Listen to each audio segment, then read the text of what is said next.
ফ্যাসিবাদ মোকাবেলার প্রশ্নে তাদের মধ্যে কোনো রকম কোনো মতভিন্নতা বিভেদ কিছুই নাই, কিন্তু তাদের মধ্যে কেউ কেউ বলেছেন দেখেন রাজনৈতিক মাঠে আমরা রাজনৈতিক প্রক্রিয়ার অংশ হিসাবে আমরা একজন আরেকজনের বিরুদ্ধে মাঝে মাঝে কথা বলতে পারি, কিন্তু এটা না তারা আমাদের রাজনৈতিক প্রতিপক্ষ, তারা আমাদের রাজনৈতিক সহযোগী। রাজনৈতিক মাঠে এই ধরনের কিছু কিছু কথা বলা হবে, এটার থেকে আমাদের কোনোভাবেই ধারণা করা উচিত না যে ফ্যাসিবাদ বিরোধী ঐক্যে কোনো রকম ফাটল আছে, এই ধারণা আমাদের করা উচিত না।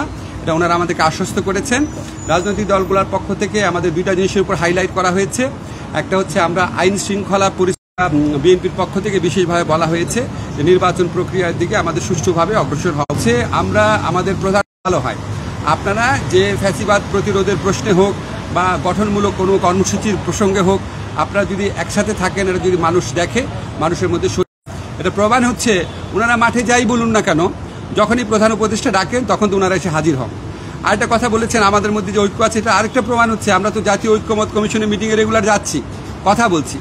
বিরোধী প্রশ্নে ঐক্যবদ্ধ ওনাদের মধ্যে একতা এবং ঐক্য নিয়ে আমাদের মধ্যে কোনো রকম হতাশা, কোনো রকম প্রশ্ন, কোনো রকমের টেনশন থাকার প্রয়োজন নাই।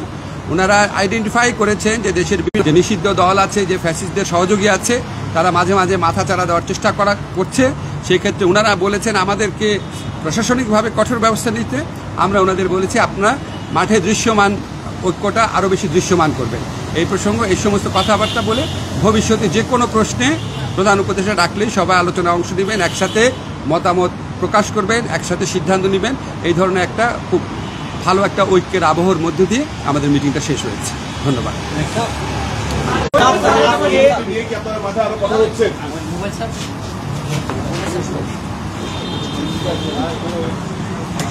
Immigration to Canada.